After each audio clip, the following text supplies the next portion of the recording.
माता लक्ष्मी और भगवान विष्णु ने ली अपने भक्तों की परीक्षा। एक बार भगवान विष्णु ने लक्ष्मी जी से कहा कि पृथ्वीवासियों में भक्ति बहुत बढ़ गई है। लक्ष्मी जी कहने लगी कि प्रभु, वो आपको नहीं मुझे पाना चाहते हैं। नारायण भगवान कहने लगे कि लेकिन वो तो नारायण नारायण कहते हैं। लक्ष्मी जी कहने लगी कि अगर आपको विश्वास नहीं है तो उनकी परीक्षा ले लो।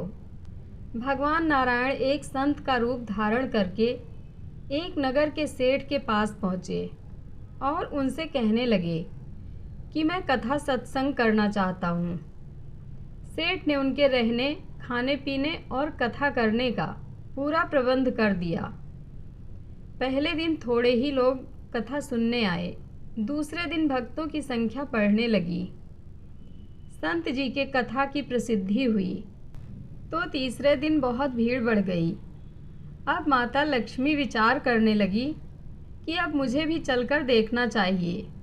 लक्ष्मी जी एक घर के बाहर पहुंची तो घर की मालकिन घर को ताला लगाकर कथा श्रवण करने जा रही थी। लक्ष्मी जी कहने लगी कि बेटी, मुझे थोड़ा पानी पिला दो। वह औरत बोली कि माता जी, मुझे तो सत्संग श्रवण करने में देर हो रही है। लेकिन फिर भी उसने बेमन से लक्ष्मी माता को एक लोटा जल का पीने को दे दिया। जब लक्ष्मी माता ने उसे लोटा वापस किया तो वह सोने का हो चुका था।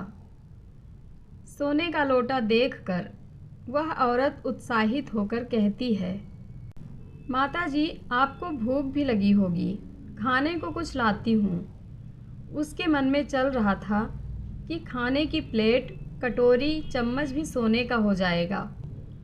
लक्ष्मी माता कहने लगी कि नहीं बिटिया, तुमको कथा श्रवण में देर हो जाएगी, इसलिए रहने दो। वह औरत बेमन से कथा सुनने चली गई।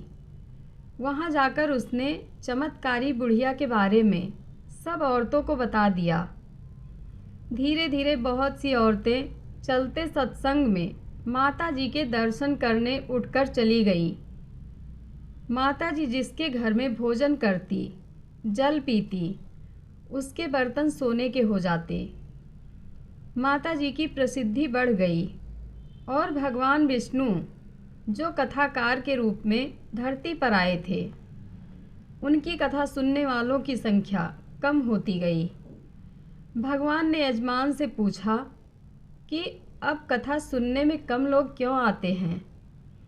उन्होंने कहा कि नगर में कोई चमत्कारी बुढ़िया आई है। जिस भी बर्तन में खाना खाती है, पानी पीती है, वह सोने के हो जाते हैं। भगवान समझ गए कि लक्ष्मी जी का आगमन हो गया है।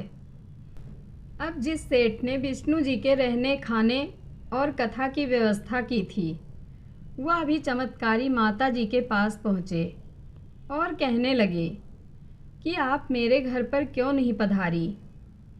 लक्ष्मी जी कहने लगी कि जब तक वह कथाकार तुम्हारे घर पर है, मैं वहाँ नहीं आऊँगी। सेठ जल्दी से घर गया और कथाकार से कहने लगा कि महाराज, आपके रहने की व्यवस्था मैंने धर्मशाला में करवा दी है।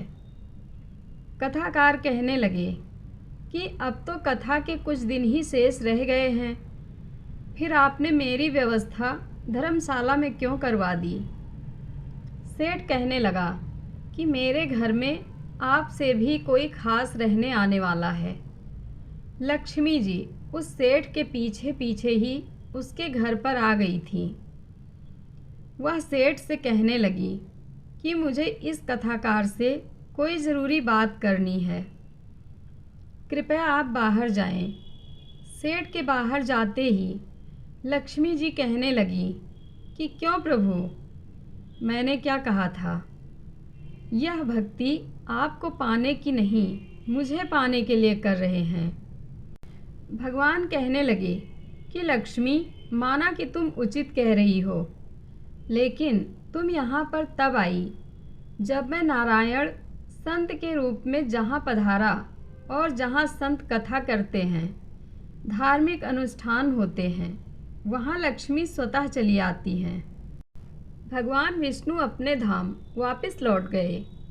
अगले दिन सेठ के घर पर लोगों का तांता लग गया। हर कोई चाहता था कि चमत्कारी बुढ़िया उसके घर पर आकर भोजन ग्रहण करे ताकि उसके बर्तन भी सोने के हो जाएं। लेकिन यह क्या, माता जी ने सबको चौंका दिया कि मैं अब वापस जा रही हूँ। सब लोग आश्चर्य से पूछने लगे कि क्या माता जी, हमसे कोई गलती हो गई है? माँ लक्ष्मी कहने लगी कि मैं वहीं रहती हूँ जहाँ नारायण रहते हैं। आप लोगों ने नारायण को पहले ही भेज दिया। नारायण के बिना अकेले यहाँ कैसे रह सकती हूँ?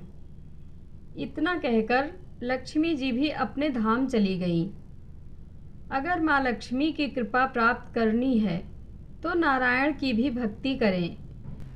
तो लक्ष्मी जी स्वयं पीछे पीछे आ जाती हैं, क्योंकि लक्ष्मी जी नारायण के साथ ही रहती हैं। जय श्री लक्ष्मी नारायण। कथा अच्छी लगे तो कमेंट बॉक्स में अपनी राय ज़रूर दें। धन्यवाद।